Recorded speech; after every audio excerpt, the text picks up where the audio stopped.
미국의 감리교 신학자인 웰치 감독이 101세 되던 생일날에 한 기자가 그런 질문을 했습니다.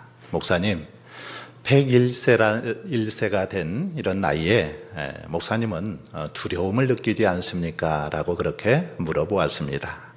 그때 웰치 감독은 나는 30년 전에 70세 때 이렇게 은퇴를 했는데 그때 늦게나마 이런 진리를 깨달았소.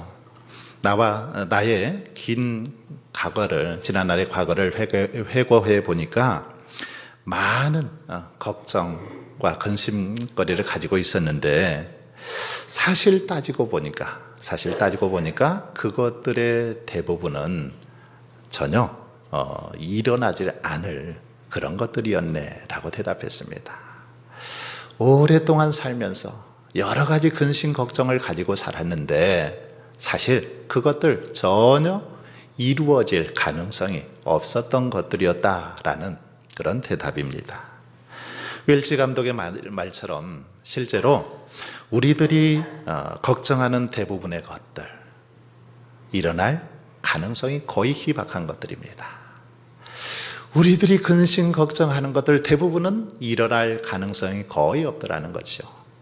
한 대학의 심리학팀에서 연구를 해보았습니다. 사람들의 이 걱정거리에 대해서, 근심 걱정거리에 대해서 연구를 해보았더니 걱정거리 가운데 이 40%는 실제로 일어나지 않을 것들이었습니다. 그리고 걱정거리의 30%는 이미 과거에 일어났던 일이었습니다. 그리고 22%는 아주 사소한 것들이었고 4%는 우리가 걱정해도 바꿀 수 없는 그런 것들이었습니다. 정리해보면 이 96%, 우리 인생 가운데 이 96%는 아무 쓸데없는 그런 걱정거리였고 단지 이 4%만이 걱정할 가치가 있는 것들이었다라고 그렇게 연구 결과를 발표했습니다. 여러분, 하지만 우리들은 어떻습니까? 이런 연구 결과에도 불구하고 전혀 일어나지도 않을 일들에 대해서 근심하며 걱정하며 살아가는 걸 볼 수 있습니다. 미리서 겁을 먹고 근심하더라는 거죠. 그러다가 그 근심 때문에 병이 나고 그 근심 때문에 괴로워하다가 사망하는 것을, 죽는 것을 볼 수 있습니다. 통계에 의하면 2차 세계대전 당시 전쟁으로 말미암아 죽은 청년들의 숫자가 30만 명이었다라고 합니다. 미국의 병사들 가운데 30만 명이 전쟁으로 죽어갔습니다. 그런데 정말 놀라운 것은 이렇게 아들과 또 남편을 전쟁에 보내놓고 염려와 불안 때문에 이 심장병으로 죽어간 숫자, 그 숫자는 무려 100만 명이 넘었다라는 그런 통계가 있습니다. 전쟁으로 죽은 숫자는 30만 명인데 염려하고 근심하다가 100만 명의 사람들이 죽어갔다라는 것입니다. 근심이 얼마나 무서운지를 우리에게 잘 보여주고 있는 그런 이야기이지요. 그러므로 우리는 할 수만 있으면 이런 무서운 근심 하지 않아야 되죠. 이런 근심하지 않아야 됩니다. 근심에 쌓이면 우리의 마음도 영혼도 무너지고 결국은 병들어 죽을 수밖에 없기 때문입니다. 여러분, 그러나 근심 가운데는 우리의 삶과 신앙생활에 꼭 필요하고 유익한 근심도 있습니다. 대부분의 근심, 세상의 근심은 쓸데없지만 우리의 삶 속에 필요한 근심도 있다라는 거죠. 바울은 오늘 본문에서 두 가지 근심에 대해서 이야기하고 있습니다. 즉 하나님의 뜻대로 하는 근심과 세상의 근심을 언급하면서 그 결과를 이렇게 대조적으로 설명하고 있는 것을 볼 수 있습니다. 대조시켜서 설명하고 있습니다. 먼저 하나님의 뜻대로 하는 이 근심이 있는데 이 근심은 어떤 근심을 말할까요? 이 근심은 우리 자신의 행위가, 우리가 하나님 앞에서 합당한 삶을 살아가고 있는가에 대한 근심입니다. 그러면서 자기의 죄에 대해서, 자기의 잘못에 대해서 뉘우치고 돌이키는 데까지 나아가는 이런 근심, 바로 하나님의 뜻대로 하는 근심입니다. 이 근심은 하나님의 뜻을 이루어드리는 거룩한 근심이다라고 말할 수 있습니다. 이런 근심은 사람으로 하여금 후회할 것이 없는 구원에 이르도록 하는 그런 경건한 근심이요, 우리 신앙생활에 꼭 필요한 유익한 그런 근심입니다.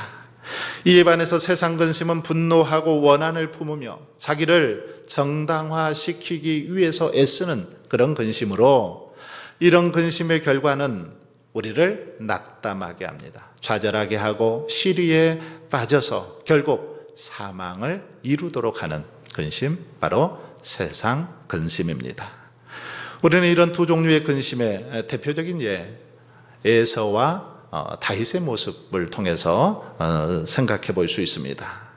에서는 장자권을 잃고 시리에 빠지죠. 슬퍼했습니다. 그러나 그 이후에도 어떤 그런 시간을 통해서 그의 삶이 변화되었다라는 그런 모습을 찾아볼 수 없습니다. 근본적인 마음의 변화가 없었다라는 거죠. 그러나 다윗은 신하인 우리아의 아내를 범한 후에 철저히 하나님 앞에서 죄를 회개하고 뉘우칩니다. 그러면서 하나님 앞에 자신의 죄를 그렇게 다 이제 해결받고 죄사함을 경험하는 것을 볼 수 있습니다. 가룟 유다와 베드로에게서도 이런 예를 찾아볼 수 있는데, 유다는 예수님을 배반한 후에 회개할 기회가 주어졌죠. 그러나 회개하지 않습니다. 끝내 자살하고 말죠. 그 죄를 해결하지 못하고 죽고 말았습니다. 반면에 베드로는 예수님을 3번이나 부인했지만 주님 앞에서 자신의 잘못을 뉘우쳤습니다. 철저하게 회개했습니다. 눈물로 통곡하면서 회개했습니다. 이렇게 똑같이 근심했지만 에서와 유다는 멸망으로 그들의 인생이 끝났고, 다윗과 베드로는 다시금 그 모든 어려움을 극복하고 영생의 축복을 누리게 된 걸 볼 수 있습니다. 여러분, 이와 같이 이 세상의 근심, 무엇을 먹을까, 무엇을 마실까, 무엇을 입을까에 대한 근심으로 결국 사망과 고통에 이르게 합니다. 하지만 하나님의 뜻에 따른, 하나님의 뜻에 따르는 근심, 이것은 하나님의 뜻대로 살지 못하고 하나님의 말씀대로 살지 못한 것들에 대한 그런 근심으로 우리들로 하여금 회개에 이르도록 하더라는 겁니다. 우리로 하여금 더 하나님 앞에서 성숙하게 하고 성장하게 만들어 가더라는 거죠. 세상 근심은 하나님을 의식하지 않는 근심으로 우리를 낙심하고 시리에 빠지게 하고 자기 혐오와 연민에 빠지게 합니다. 하지만 하나님의 뜻대로 하는 근심은 하나님이 중심에 있으며 하나님의 뜻을 이루어드리는 그런 근심이더라는 겁니다. 사람에게 보이기 위함이 아니라 하나님의 판단에 초점이 맞추어져 있고 겸손히 우리를 돌아보고 점검하게 하더라는 거죠. 그래서 신학자 매튜 헨리는 하나님의 뜻대로 하는 근심을 그렇게 말합니다. 죄에 대한 근심이요, 하나님의 은총을 저버린 배은망덕한 행위에 대한 근심이다 라고 표현을 하면서 이 근심을 가리켜서 신령한 근심이다, 이렇게 정리를 했습니다. 하나님의 뜻대로 하는 근심, 이것을 신령한 근심이다, 이렇게 표현하고 있는 걸 볼 수 있습니다. 여러분, 이렇게 우리의 근심은 세상 근심과 하나님의 뜻대로 하는 근심, 즉 육적인 근심과 영적인 근심으로 나눌 수 있는데, 세상 근심은 어떻습니까? 하면 할수록 손해입니다. 세상 근심은 하면 할수록 손해이죠. 하면 할수록 우리의 영혼이 피폐해지고 병들어가는 것을 볼 수 있습니다. 그래서 성경은 세상 근심, 즉 건강에 대한 근심, 물질에 대한 염려, 사업이나 장래에 대한 걱정들, 자신의 어떤 사리 사욕에 대한 이런 근심, 걱정, 염려, 이것들은 하지 말라 아주 강력하게 경고하고 있는 걸 볼 수 있습니다. 이런 세상 근심은 아무 쓸데없는 근심이며 오히려 우리의 건강을 해친다라고 그렇게 말씀합니다. 잠언 17장 22절에 보십시오. 마음의 즐거움은 양약이라도 심령의 근심은 뼈를 마르게 하느니라. 심령의 이 근심, 우리의 뼈를 마르게 한다라고 그렇게 말씀합니다. 이처럼 세상 근심은 우리의 육신과 정신과 심령을 다 해롭게 합니다. 병들게 합니다. 그렇기 때문에 성경은 하지 말라고 아주 강력하게 그렇게 경고하고 있습니다. 그러나 반면에 꼭 해야만 하는 근심이 있습니다. 어떤 근심입니까? 어떤 근심을 해야 합니까? 바로 하나님의 뜻대로 하는 근심, 곧 신령한 근심. 이 근심은 해야 된다는 것입니다. 이 근심은 후회할 것이 없는 구원에 이르게 하는 그런 근심이고 우리의 신앙에 유익하고 꼭 필요한 근심이기 때문이죠. 이런 근심은 하면 할수록 우리의 신앙이 더 성숙해지고 하나님 보시기에 합당한 삶을 살아가도록 하는 원동력이 되기 때문입니다. 그러므로 세상의 근심은 하지 말아야 하지만 하나님의 뜻대로 하는 근심 얼마든지 해야 합니다. 그래야 더 성숙하고 거룩한 삶을 살아갈 수 있기 때문입니다. 하나님의 뜻대로 하는 근심은 우리를 구원으로 인도하고 영적 생활에 유익하며 우리를 한 단계 더 성숙시키는, 성장케 하는 그런 능력이 있는 것입니다. 우리의 영혼을 살찌우고 우리가 하나님 앞에 바로 서게 해주기 때문에 그러기에 하나님의 뜻대로 하는 근심 열심히 해야 된다는 거죠. 하나님의 크신 은총을 받을 수 있는 바로 축복의 통로가 되기 때문에 하나님의 뜻대로 하는 근심 해야 된다라고 그렇게 성경은 말하고 있습니다. 오늘 본문 속의 고린도 교인들은 바울의 편지를 받고 하나님의 뜻대로 하는 근심을 통해서 철저하게 자신들의 그 잘못에 대해서 회개합니다. 그리고 거짓 사도들로부터 돌아서서 하나님께로 그들이 온전히 향했던 것을 볼 수 있습니다. 바울은 11절에서 하나님의 뜻대로 하는 이 근심이 어떤 능력이 있는지를 구체적으로 설명하고 있습니다. 7가지로 그렇게 정리를 하고 있는데 우선 하나님의 뜻대로 하는 근심은 우리로 하여금 얼마나 간절하게 하며 라고 그렇게 말하고 있습니다. 하나님의 뜻대로 하는 근심은 간절하게 한다라는 거죠. 이것은 고린도 교회 교인들이 잘못된 것들에 대해서 그 심각성을 깨닫고 그것들을 바로 잡고자 하는 열심을 갖게 되었다라는 것입니다. 그렇습니다. 하나님의 뜻대로 하는 근심이 우리 안에 풍성할 때 우리는 간절한 신앙을 소유할 수 있습니다. 하나님의 뜻대로 하는 그 근심이 우리 안에 충만할 때 간절히 기도할 수 있고 간절히 주의 말씀을 바라보고 의지할 수 있도록 하더라는 것입니다. 그러나 하나님의 뜻대로 하는 근심이 없으면 간절함이 사라져버립니다. 우리의 신앙이 몸이 건조하게 되는 것입니다. 그래서 아무 생각 없이 그냥 되는 대로 그렇게 살아가더라는 것입니다. 다음으로 바울은 하나님의 뜻대로 하는 근심은 얼마나 변증하게 하며 라고 말했는데 이것은 고린도 교회 교인들이 자신들의 잘못을 인정하고 자기들의 입장에 대해서 하소연하면서 도와주기를 탄원했다라는 그런 의미입니다. 그리고 얼마나 분하게 하면은 바울을 공격하여 그의 명예를 실추시킨 적대자들, 그들에 대해서 고린도 교인들이 의분을 일으켰음을 보여주는 그런 말입니다. 과거에는 고린도 교회 교인들이 이들에게 동조했습니다. 거짓 사도들 그들에게 동조했고 아니면 적어도 그들의 행위를 그냥 방임했습니다. 방임했는데 이제는 근심을 통해서 거룩한 의분을 품게 되었다라는 것입니다. 그들의 잘못에 대해서 거룩한 의분을 품게 되었다라는 거죠. 또한 얼마나 두렵게 하면은 하나님의 진노와 심판에 대한 두려움을 갖게 되었다는 것이고, 얼마나 사모하게 하면은 복음을 심어준 바울을 진정한 사도로 받아들이며 예전처럼 신뢰와 사랑의 관계로 회복되기를 간절히 열망한 것을 말씀하고 있습니다.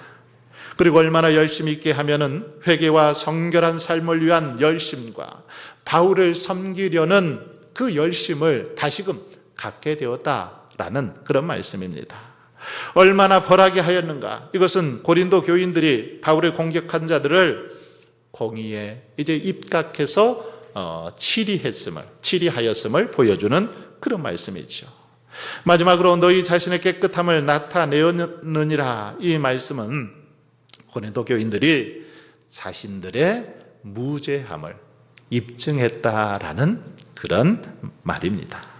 여러분, 이와 같이 이 고린도 교회 교인들은 하나님의 뜻대로 하는 근심을 통해서 더 간절하게, 더 사모하며, 더 열심 있게 그렇게 믿음 생활을 했음을 볼 수 있습니다.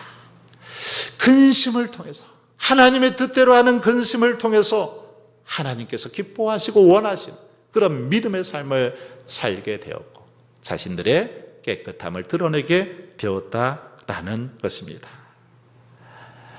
여러분, 특별히 고린도 교회 교인들은 이 근심을 통해서 무감각했던 자신들의 이 잘못에 대해서 철저히 회개했습니다. 자신들의 잘못에 대해서 관심을 갖게 되었고 죄악으로부터 자신들을 깨끗하게 하기 위해서 거룩한 순결 운동을 그렇게 전개해 나간 것을 볼 수 있습니다. 여러분, 그러므로 우리들은 세상 근심 하지 말아야 하지만 하나님의 뜻대로 하는 근심, 우리의 영혼을 살찌우고 순결하게 하는 근심, 이 근심은 더 치열하게 그렇게 해야 될 줄 믿습니다. 그렇다면 우리가 마땅히 해야 할 하나님의 뜻대로 하는 근심, 무슨 근심이 있을까요? 어떤 근심을 해야 할까요? 먼저 우리 자신의 영적 상태에 대한 근심을 해야 됩니다. 우리의 영적 상태에 대해서 점검하고 근심할 수 있어야 된다는 것입니다. 우리 성도들은 자신의 영적 상태를 늘 돌아보고 점검하는 것이 필요합니다. 우리가 건강을 위해서 꼭 정기적으로 이렇게 병원에 가서 정기검진을 하지 않습니까? 이런 것처럼 우리의 영적인 상태를 위해서 하나님 앞에서 우리의 신앙을 돌아보고 점검하는 그런 시간들이 필요하다는 것입니다. 기도의 시간을 통해서, 말씀 묵상, 이 큐티의 시간을 통해서 여러 가지 어떤 그 영적인 모습들을 가지고 우리의 신앙을 점검하는 것이 필요합니다. 그래서 하나님의 말씀과 뜻을 따라 살지 못하고 범죄한 사실이 드러난다면 그것으로 인해서 하나님 앞에서 외통하고 회개하며 하나님 앞에서 우리의 모습들을 그렇게 돌아보아야 한다는 것입니다. 예수님께서 애통하는 자는 복이 있나니 그들이 위로를 받을 것이며 라고 말씀하셨듯이 자기의 죄로 인하여 진심으로 외통하고 근심하지 못한 사람, 참으로 하나님이 주시는 위로와 행복을 맛볼 수 없습니다. 자기의 영적 상태 때문에 애통하지 않고서는 결코 우리의 영안이 밝아질 수 없다라는 거죠. 하나님 앞에서 진실로 가슴을 치면서 외통하고 통의 자복함이 있을 때 우리의 믿음이 하나님 보시기에 아름다운 그런 모습으로 변화되어져 가더라는 것입니다. 성 어거스틴은 자기 죄를 깊이 깨닫고 나서 자기는 이중인격자다라고 그렇게 탄식하면서 하나님 앞에 깊이 그렇게 근심했다라고 말합니다. 하나님 앞에서 자신의 모습을 돌아보니 나는 이중인격자다. 이 사실을 깨닫고 깊이 탄식했다라는 것입니다. 종교개혁자 마틴 루터도 어느 날 자신의 죄를 너무 깊이 깨닫고는 졸도했다라고 그렇게 기록하고 있습니다. 자신의 죄가 너무도 크고 무섭고 더러워서 졸도까지 했다라는 것입니다. 여러분, 바로 이러한 과정들이 그들에게 있었기 때문에 이들이 기독교의 위대한 그런 인물들이 될 수 있었던 것입니다. 그러나 죄를 짓고도 근심할 줄 모르고 애통할 줄 모르는 사람들, 이들은 이미 양심에 화이 맞은 사람들입니다. 영적 질병에 걸린 사람들이죠. 이들은 더 이상 성장할 수 없습니다. 하나님 앞에 쓰임받을 수 없습니다. 사도 바울은 오호라 나는 곤고한 사람이로다. 이 사망의 몸에서 누가 나를 건져내랴 탄식했습니다. 하나님 앞에서 늘 탄식하며 그렇게 부르짖으며 살았던 사람, 사도 바울이지요.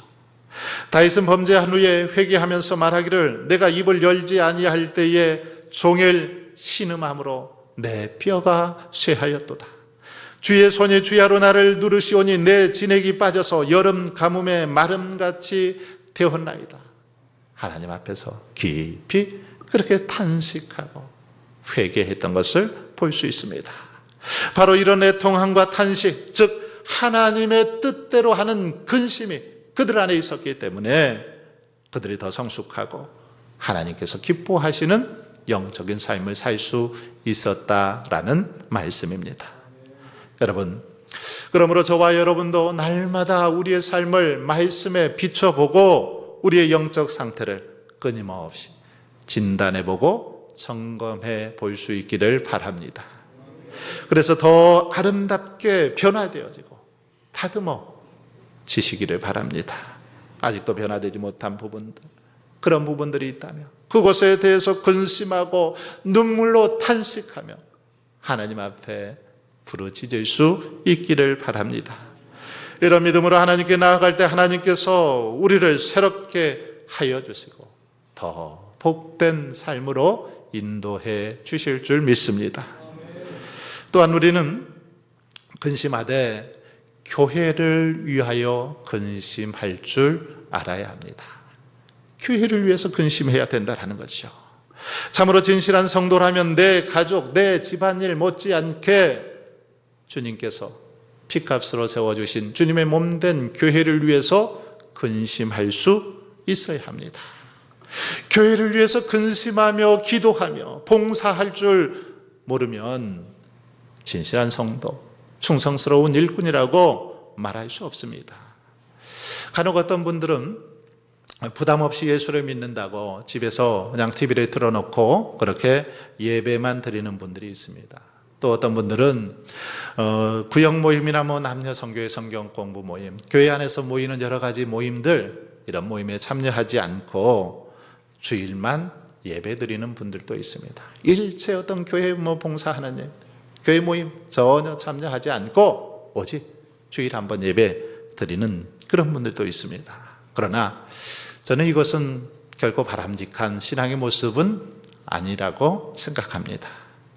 바른 신앙 생활은 늘 주인의식을 가지고 책임을 지고 부담감을 가지고 참여해야 하는 것입니다.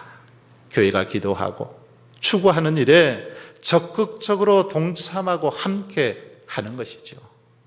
교회에서 지역사회를 위해 섬기는 일에 함께하고 전도하는 일에 적극적으로 동참하는 것, 이것이 바른 성도들의 모습이라는 것입니다.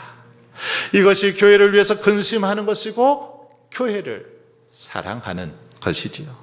그럴 때 우리의 믿음도 자라고 더 큰 은혜와 축복을 누리게 되는 것입니다. 아프리카의 어느 곳에 이 물이 아주 세게 이렇게 흐르는 그런 강이 있었는데, 이곳을 무사히 건너기 위해서는 이 등에다가 큰 돌을 이렇게 등에 짊어지고 건너야 했습니다. 만약에 그렇지 않으면 어떻게 됐을까요? 물살이 세서 건너가다가 그냥 발을 헛디뎌서 물에 빠져 죽고 말았습니다.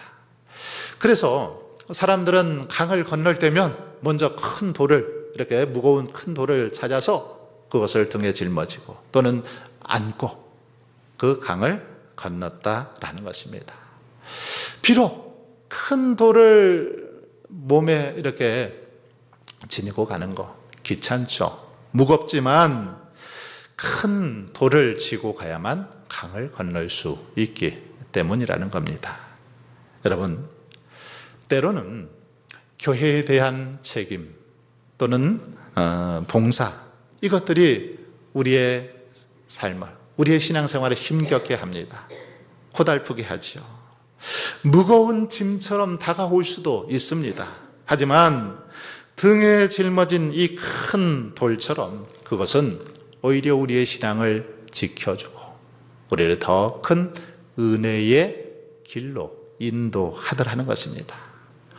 오히려 우리의 신앙을, 우리의 삶을 더 좋은 것으로 이끌어주는 방편이 되더라는 것이죠. 사랑하는 성도 여러분, 그러므로 우리는 할 수 있는 한 하나님께서 우리에게 주신 재능과 역량대로 책임을 지고 또 교회 일을 나의 일처럼 근심하며 헌신하며 그렇게 살아갈 수 있기를 바랍니다. 주님의 교회를 위해서 눈물을 흘리며 가슴 아파할 수 있기를 바랍니다. 한 영혼의 성장과 구원을 위해서 여러 가지 산적한 교회의 기도 제목들을 놓고 기도하고 근심하며 나아갈 수 있기를 바랍니다. 저와 여러분이 바로 이런 성도들이 다 되어질 때 우리 운주교회는 더 아름답게 성장하고 부흥하는 그런 교회가 될 줄 믿습니다. 바라오기는 저와 여러분이 마땅히 해야 할 이 근심을 통해서 이런 교회를 만들어갈 수 있게 주님의 이름으로 축원합니다.